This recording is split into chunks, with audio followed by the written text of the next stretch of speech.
Nós estamos aqui no Hotel Mares do Sul, nesse belo ambiente, cobrindo hoje um evento que está acontecendo aqui com várias oficinas, Literatura em 5 Tempos. Tudo isso está acontecendo aqui no Mares do Sul, num dos auditórios hoje.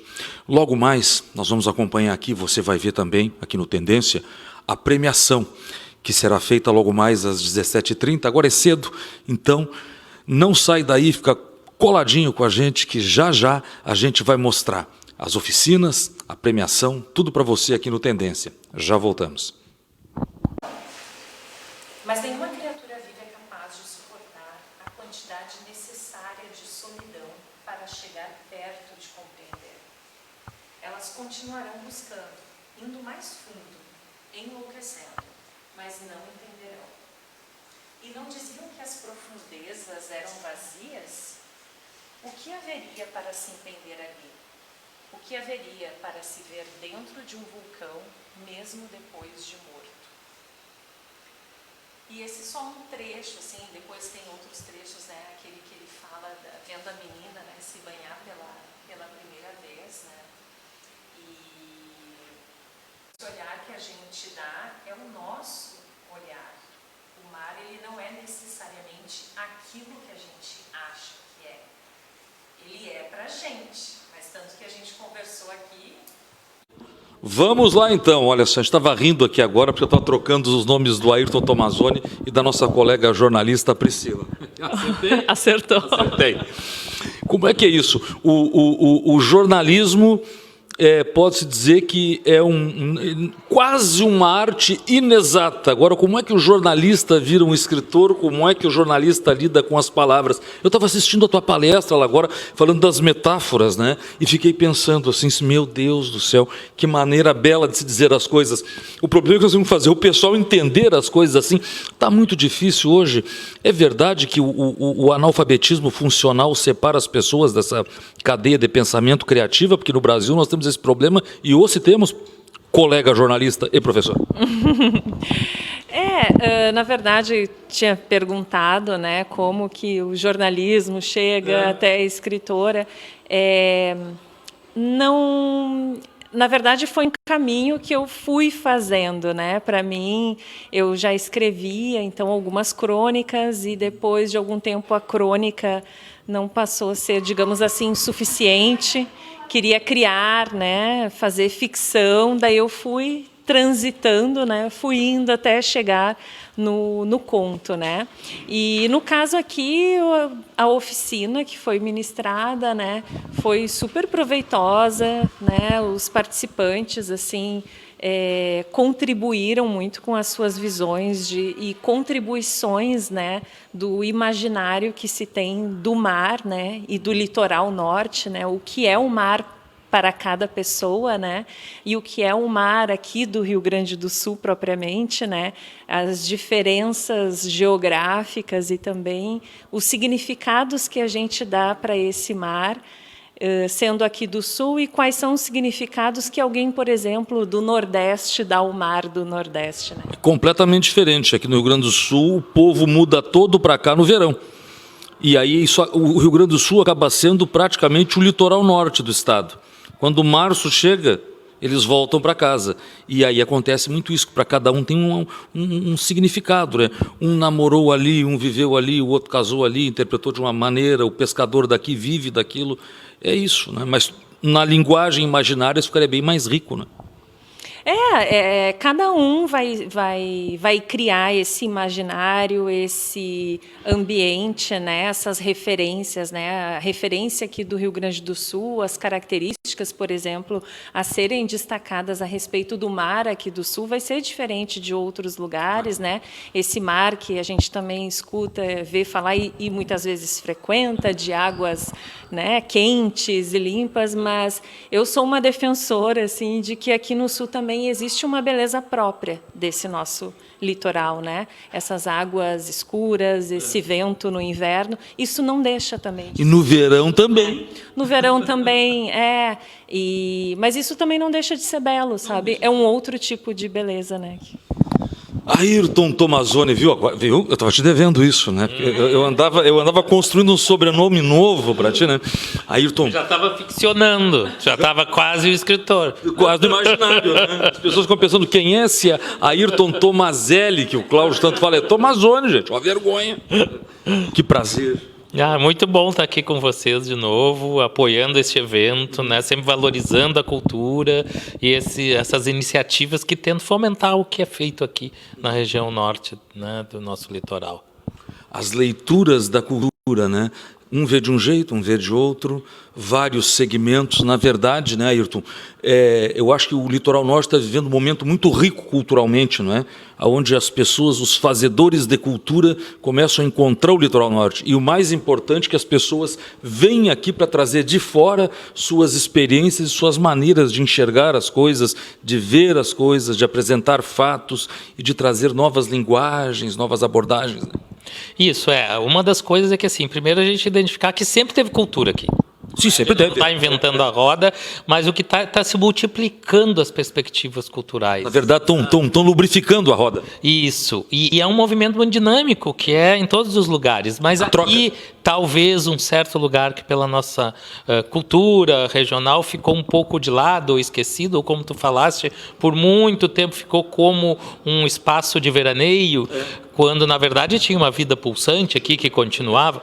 Então, assim, eu acho que a gente está no momento de ver pulsando essa cultura e que nessa pulsação precisa, de certa maneira, encontrar esse momento, que é o momento de troca, que é o momento de partilha, que é o momento de qualificação, que é o momento de reinvenção em muitos aspectos, e olhar para esse contexto todo que a gente tem aqui e ver que a gente precisa aproximar as diferentes linguagens, né? O teatro da música, a música do audiovisual, o audiovisual da dança, a literatura, e fazer isso conversar com o nosso universo educacional. As nossas escolas têm que se apropriar dessas diversas artes. Isso tem que fazer parte do cotidiano. Tu falava ali do analfabetismo funcional. Né? Um dos problemas do analfabetismo funcional é a falta de intimidade com a linguagem. As pessoas têm dificuldade de entender o que a linguagem projeta e não conseguem absorver todos os significados e sentidos que estão ali envolvidos. Ficam se debatendo com o que está escrito ou com o que é dito e não conseguem processar isso, né, de uma maneira própria. E a arte, eu acho que ensina isso muito bem, né? É um exercício de criatividade, é um exercício de... A gente falava aqui de imaginário, né? Quando tu imagina, tu cria outro mundo possível, outras formas, consegue lidar com o pensamento que é diferente. Eu acho que o nosso grande problema desse momento, né, é conviver com as diferenças. E tu poder imaginar essa possibilidade. Opa, eu penso assim, mas o outro talvez pense do outro modo, e que bom se a gente complementar tudo isso, e a arte está ensinando isso o tempo todo. Um cantor muito conhecido da nossa música dizia que Genival Lacerda tinha tudo a ver com Jeremy Lewis. E tinha, e tem, né? E tem tudo a ver mesmo, né? Se a gente parar para pensar, o Raul Seixas tinha razão, né? É a gente que né, bota tudo em compartimentos, né? Bota em gavetinhas separadas, quando na verdade a vida coloca tudo junto, em movimento. Né? Eu, além da literatura, sou da dança e gosto muito disso. Né? A coisa é dinâmica, as trocas acontecem, as coisas saem de um lugar, vão para o outro, se recombinam, e eu acho que é isso que falta um pouco, né? E a gente se permitir isso, né? E acreditar que todo mundo tem esse potencial, porque assim... Receber o distante. Exatamente, né? Porque todo mundo tem um potencial artístico, só que a nossa cultura também diz, não, só alguns eleitos podem. Não, todo mundo que investir, que quiser. Hoje a gente teve oficina com a Priscila aqui, e teve gente que já produzia, teve gente que chegou aqui porque tem esse interesse, né? E é isso, é nesse movimento que isso pode acontecer. Agradecer a participação da colega jornalista e também da escritora. Trouxe um livro até hoje. Trouxe ali para quem quisesse, né? Conhecer Como se Mata uma Ilha. Como se mata uma ilha? Muito interessante. Esgotou? É mesmo? Eu achei que resolveu...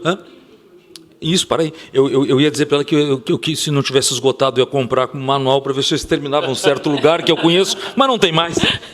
Não, já terminou, mas tem ainda livrarias, né? O nome, como se exterminam a ilha. Como se matam a ilha. Isso. Eu já queria exterminar. Foi um prazer enorme. Muito obrigada. Parabéns. Obrigada. Ayrton, o que ainda tem hoje aqui para o pessoal? Bom, a gente teve as 2 oficinas, 2 turmas bem produtivas, e agora, no final da tarde, a gente vai ter o lançamento do meu audiolivro Dentro do Olho do Peixe, que é uma possibilidade para pessoas cegas ou com baixa visão. Então, é um formato... Ele é falado. Exatamente. Atores, atrizes e convidados gravaram as histórias e tornaram acessíveis, né, para um outro público. Logo depois a gente tem um documentário inédito, que é a literatura e o litoral, que tem especialistas de literatura como o professor Sérgio Gonzaga, professor Luiz Augusto Fischer, né, da literatura da URGS, além de escritores daqui, como o Gabriel Fernandes, a professora Cristina de Oliveira, o mestre Ivan Terra, e professores como o Álvaro Nicote. Agora eu vou te confessar que eu fiquei com medo do livro dela, que aqui é uma ilha. Não, e eu não posso deixar de esquecer uma coisa. Tu falou de analfabetismo funcional, mas nós vamos ter, para encerrar a programação, a premiação de estudantes e escolas que produziram vídeos a partir de textos literários do litoral. Então, assim, é muito incrível. A gente tem animação, a gente tem poema visual, a gente tem curta-metragem de ficção, mostrando que a literatura do Litoral Norte tem um material fantástico de inspiração e que a gente tem uma juventude interessada em leitura, interessada em livro, e somar isso com a linguagem audiovisual. Então, sendo tendência um canal audiovisual aqui, é muito bacana a gente ver uma produção juvenil acontecendo com toda a força e qualidade que a gente viu. Essa é a tendência. Vá aos livros, deixa o videogame criar lá um pozinho lá no cantinho da sala, nós voltaremos. Estamos muito felizes de poder, no dia de hoje, celebrar uma programação inteiramente dedicada à cultura do nosso litoral e, em especial, à literatura.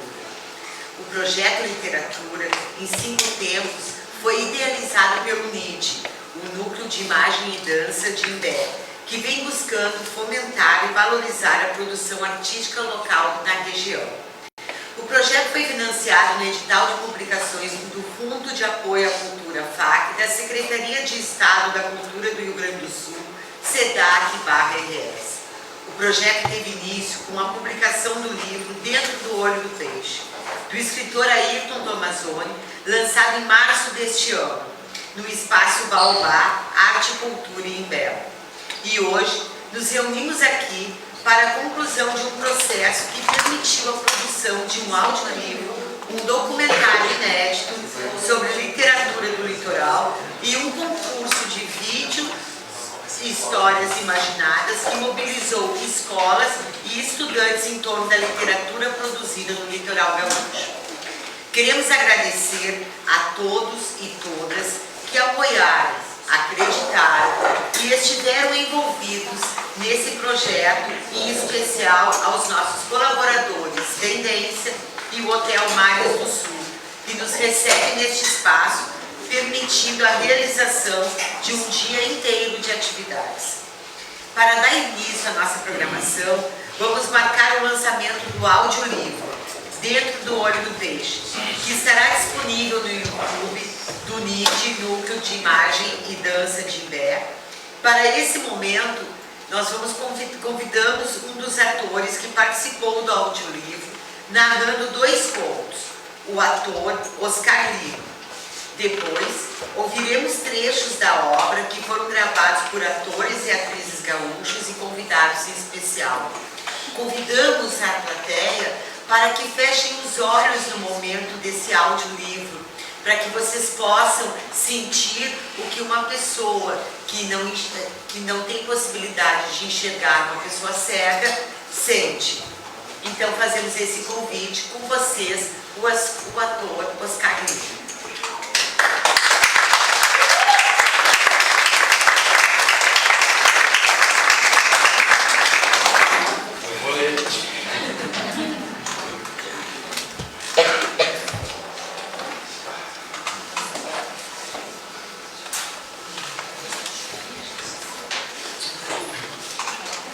quando Orlando chorou por seus pés. Nunca tinha reparado. Calçava-se todas as manhãs, descalçava-se às noites, e no banho só deixava a água correr. Tinha preguiça de abaixar-se e falta de habilidade para equilibrar sobre uma perna só e erguer o pé. Um dia confrontou-se com eles. Pareciam encará-lo. Logo eles, que sempre permaneceram anônimos, distantes, tantas vezes aprisionados em calçados apertados de formato nada anatômico. Pés que desequilibravam, desencontravam, tropeçavam e o derrubavam. Pés que cheiravam mal. Pés que teimavam em chutar a bola para longe do gol. Pés que mais se arrastavam do que corriam. Pés que dentro daquele sapato preto, que era obrigado a usar no trabalho, pareciam 2 defuntos num caixão barato. Agora estavam eles ali, aguardando o pronunciamento com a satisfação. Orlando ficou desagradado dos ossos que se pronunciavam em relevo sobre a pele branca, da forma dos dedos, das unhas disparelhas, de veias que pareciam afluentes de rio, como nos atlas da escola. Escolheu as meias que tinha à disposição, marrons. Hoje ele compraria meias novas. Como eram dignos os peixes que optaram por não terem pés.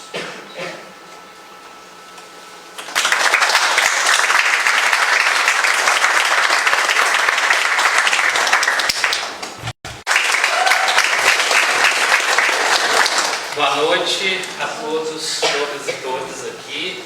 Com muita satisfação que nós do Núcleo de Imagem e Dança de Imbé estamos realizando esse evento de um dia inteiro dedicado à literatura do nosso litoral.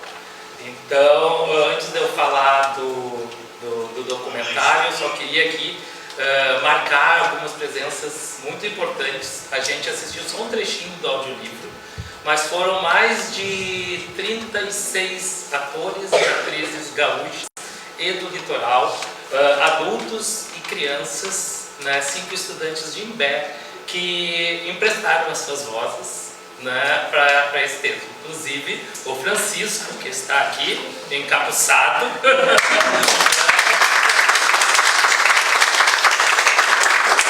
Então, quero agradecer a todos que participaram disso aí e dizer que vai estar no YouTube o audiolivro na íntegra, não vai dar aqui pelo nosso horário curto aqui, temos horário para encerrar aqui no auditório, então vai estar disponível a todos e dizer que, para nossa felicidade, o audiolivro que a gente mandou como experimento para a Associação dos Cegos do Rio Grande do Sul já está sendo trabalhado entre eles, com inúmeras leituras e retornos que a gente teve, e no dia 19 de setembro eles propuseram, a partir de ouvir essas histórias do litoral, que eles queriam sentir também, não só ouvir, e propuseram para o Seclimaram um passeio. Então eles vão vir, os membros da associação, poder pisar na areia, poder sentir o mar, sentir o vento, enfim, passear pelo Seclimar e vivenciar um pouco isso. Então a gente está muito feliz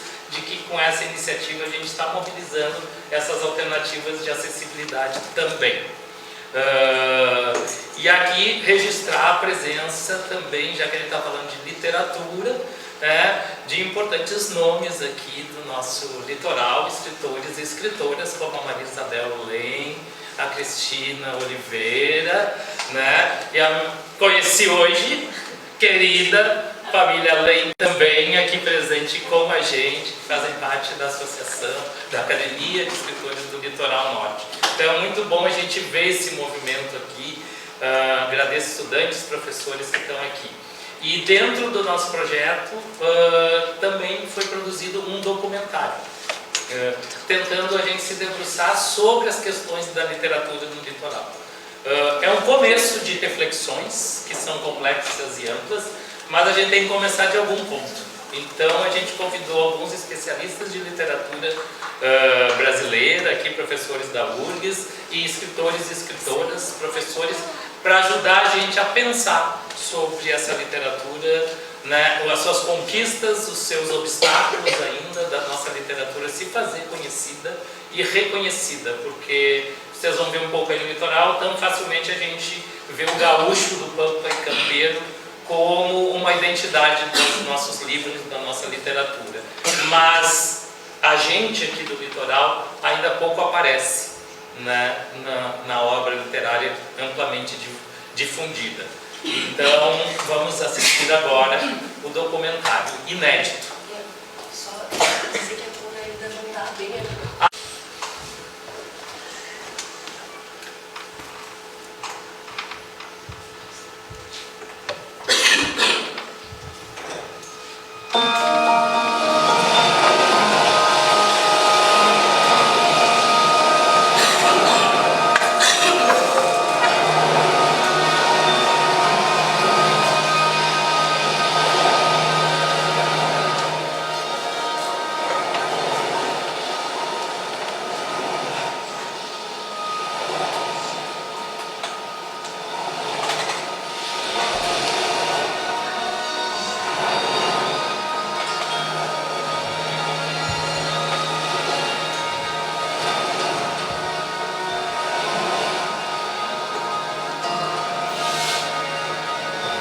A relação da literatura feita no Rio Grande do Sul, no mar, é relativamente escassa, se não bastante escassa. Diferentemente da literatura do Rio de Janeiro, onde o mar está presente, né? Até se fala numa espécie de estilo marítimo, do Machado de Assis, quem não lembra a metáfora marítima dos olhos de ressaca de Capitu. O Rio Grande do Sul não tem nenhuma obra que eu, salvo engano, que eu conheça, em que coloque, por exemplo, em primeiro lugar, a vida marítima. Seja ela a vida dos marinheiros, seja sob a forma de uma grande viagem, né, onde os heróis, onde os protagonistas enfrentem as dificuldades, os problemas, a beleza, enfim, tudo aquilo que diz respeito ao oceano. O meu encontro com a literatura do litoral demorou, apesar que eu procurasse, eu sempre tive dificuldade de encontrar naqueles autores, naquelas obras que eu lia, uma presença mais marcante do litoral. Acho que talvez o primeiro grande livro que eu encontrei isso foi um Corsário, do Paulo Fião, uma publicação do século XIX, e como me fascinou as primeiras páginas sobre a barra do Tramandaí, com aqueles barcos naufragados, aquela família que recolhia, né, o que sobrava dos navios afundados e vivia naquele ambiente tão hostil. Entre a embocadura do rio Araranguá, em 29 graus de latitude sul, e a embocadura do Rio Grande, aos 32 graus e 10 minutos de latitude sul, vê-se uma longa e arenosa praia, descoberta aos furores bravios das encapeladas ondas do Oceano Atlântico que ali vão quebrar-se. Nestes lugares habita uma nova espécie de homens, de caráter diverso de todos aqueles que nas outras regiões vivem à custa do suor alheio, pois que apresentam um natural bom e hospitaleiro, apesar de sua fereza e temeridade próprias a todos os homens que vivem afastados da sociedade. Em uma manhã de inverno, fria e tenebrosa, estes homens esperavam em vão ver surgir o claro e brilhante luzeiro do dia e descobrir com seus olhos, exercitados a ver ao longe as areias revolvendo-se na praia, resvalando-se ligeiro sobre as ondas algum navio com suas asas enfunadas, tão brancas como a neve, que às vezes lá se amontoa nos pícaros dos cerros próximos.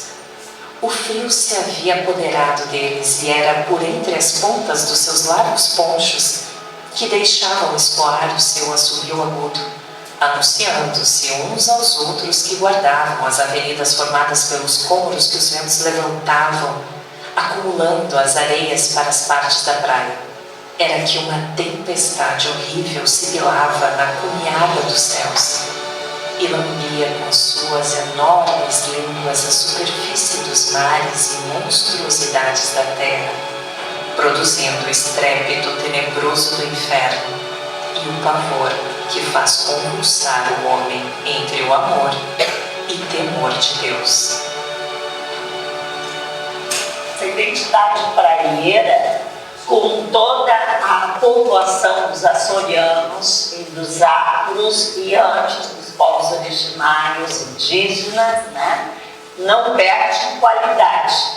Mas, como partiu do centro urbano para divulgar, foi olhar primeiro do lado campeiro, né, e não do lado da praia. Aquilo que conversamos antes, a praia era vista como um lugar de lazer litoral e não vista que, sei lá, eram escondidos, né, abafados o tempo todo. Da literatura sul-rio-grandense produzida aqui, não da literatura gaúcha, né? A literatura gaúcha está muito fortemente ligada a essa questão fanática, revolucionária, e aquela questão do gaúcho do pampa, do gaúcho do campo, do gaúcho que cria o gado, do gaúcho que anda a cavalo, mas do gaúcho que está aqui na beira da areia, pisando na areia da praia, que está pescando, que é pescador artesanal, que costura sua tarrafa,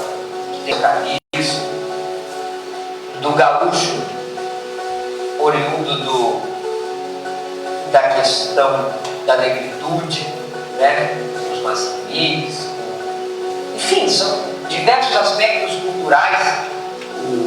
A iniciativa mobilizou educadores, escolas e estudantes de vários municípios, de Arroio do Sal, de Tramandaí, de Imbé, de Tavares, de Capão da Canoa, entre outros. Foi uma forma de estimular a aproximação e envolvimento com as obras de escritores e escritoras da nossa região.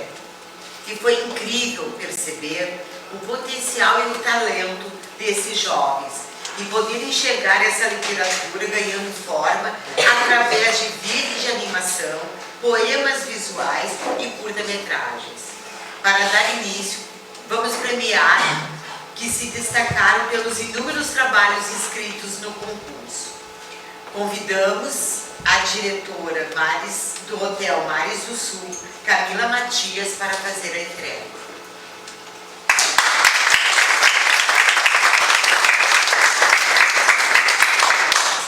E o representante da escola, Luiz Moschetti, o professor Álvaro Nicotti, para receber o prêmio de menção honrosa.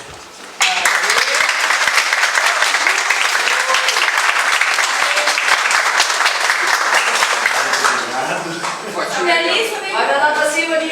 Aí, vamos pegar o...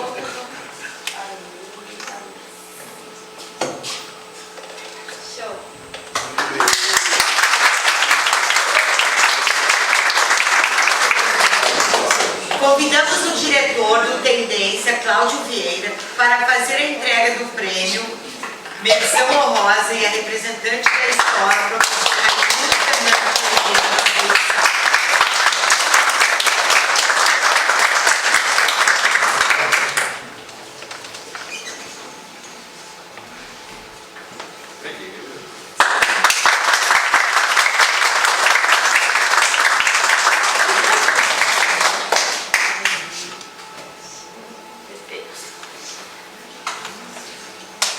O júri do concurso também conferiu 2 prêmios de destaque artístico.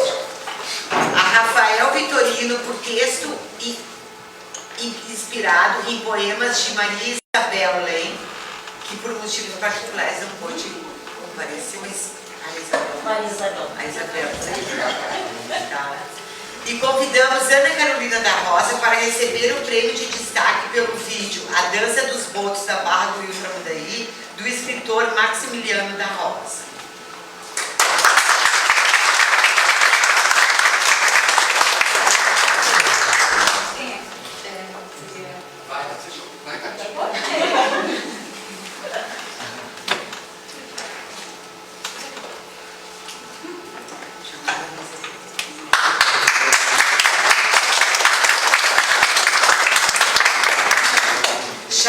Maria Isabel Lei para receber o prêmio do Rafael. Por favor.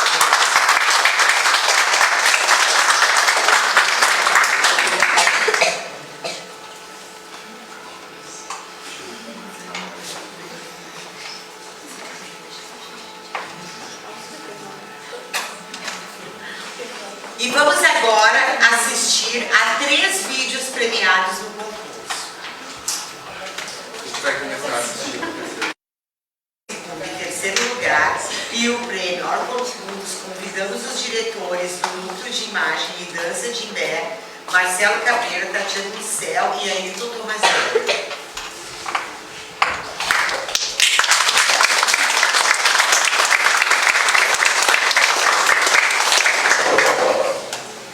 Em terceiro lugar, Érica, Nayuri, Ileia e João Pedro com um vídeo O Menino na Beira do Mar, inspirado no conto Dentro do Olho do Peixe, alunos da escola Luiz Moschetti de Capão da Canoa.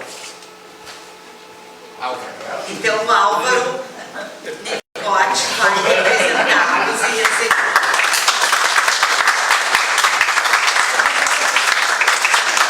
Em segundo lugar, ele e Manuela com o vídeo Amar, obra autoral, também aluna da escola Luiz Moschetti, vai receber o prêmio em segundo lugar. Professor Álvaro Nicote.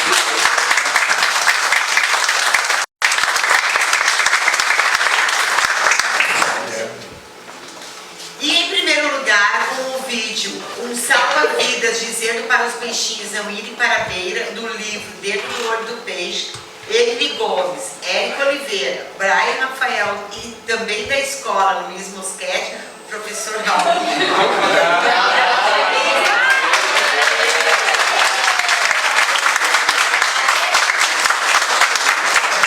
Aí ele veio receber.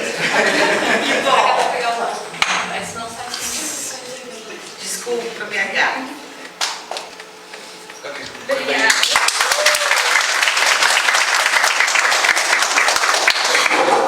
E não encerramos ainda, que ao longo do desenvolvimento desse projeto, identificamos uma ação de extrema qualidade educativa e artística desenvolvida por uma escola de Tramandaí. Por isso, serão entregues agora as premiações Orcos Fundos por uma produção de excelência feita por alunos do Instituto Estadual de Educação Barão de Tramandaí. E para o projeto Eco Barão, que vem estimulando a produção audiovisual e literatura de autores e autoras locais e grandes nomes da literatura, como Kafka, Machado de Assis e Guimarães Rosa. Vamos conferir a sensibilidade e dedicação, resultado desse trabalho, antes da entrega dos troféus.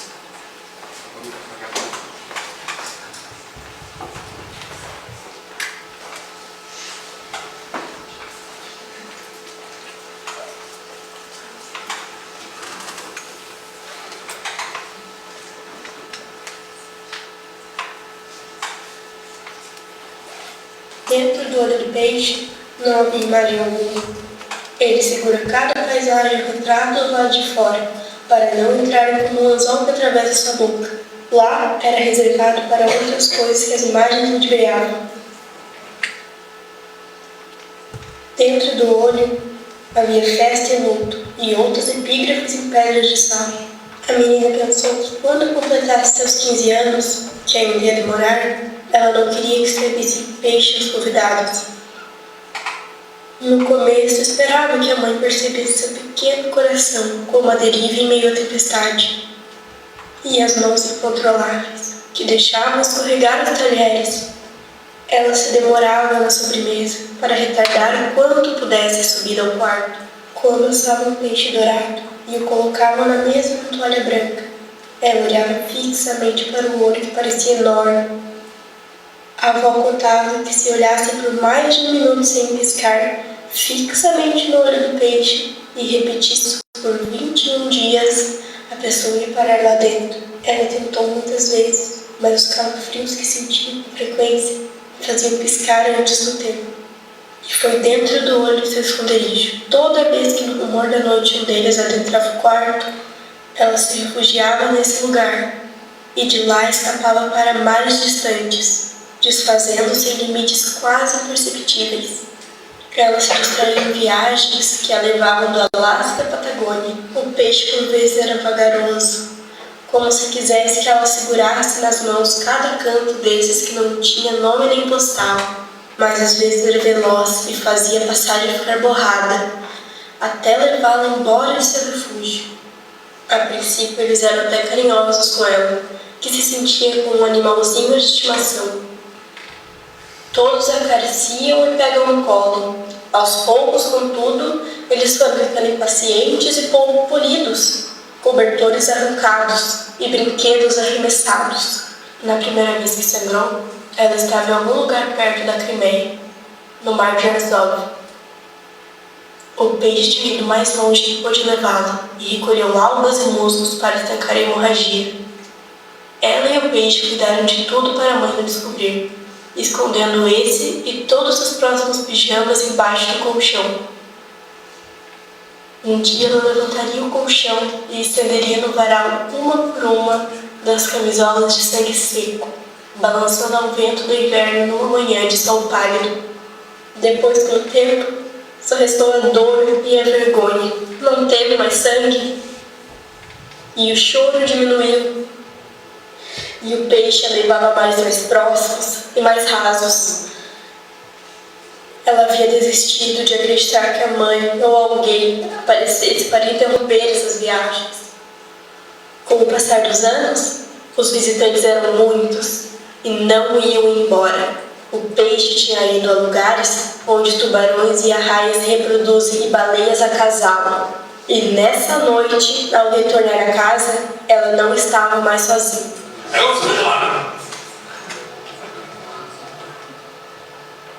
E até mesmo as mais abissais criaturas tinham vindo junto.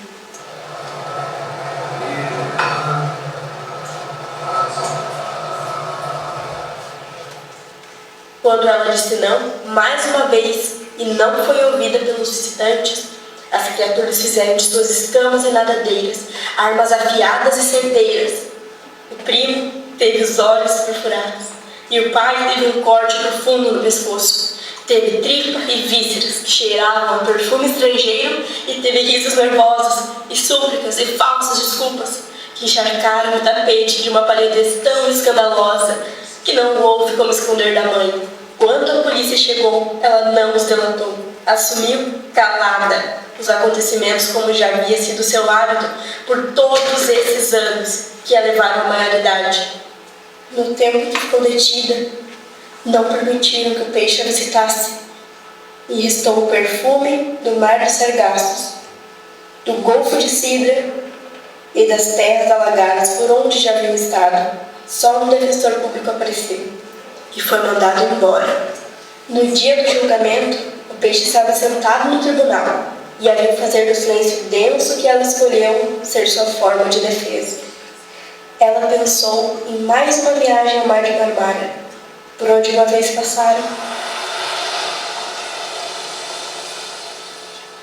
O peixe veio todos os dias que duraram os depoimentos e provas que o promotor fez questão de trazer. E choveu todos os dias. E a chuva aumentou tanto que o júri teve de usar galochas. E no dia do veredito final, foi o mesmo dia que a cidade viu-se inundar. E a água foi impiedosa com as vidraças e portas de madeira nobre. E cobriu todos os telhados, e deixou em desespero todos que nunca tinham com o peixe cruzado algum mar. Ela não temeu o dilúvio. Sabia o que era se afogar todas as noites, e levantar ao amanhecer.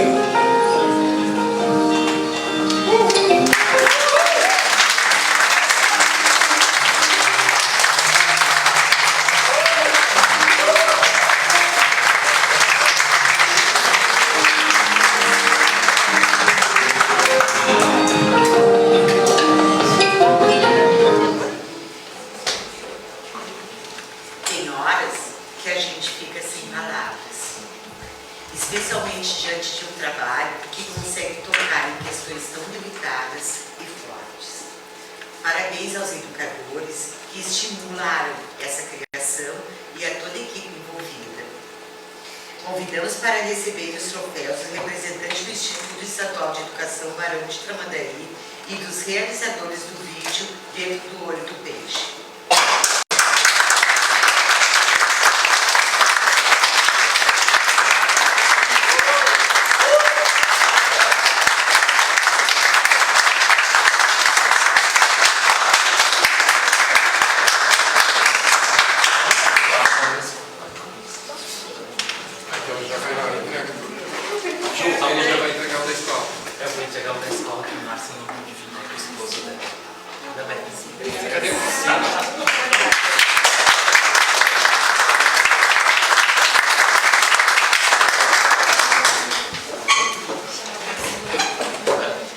A gente queria chamar a Priscila Pasco, que deu as oficinas de literatura hoje pela manhã e pela tarde, para a gente entregar um mimo para ela e agradecer.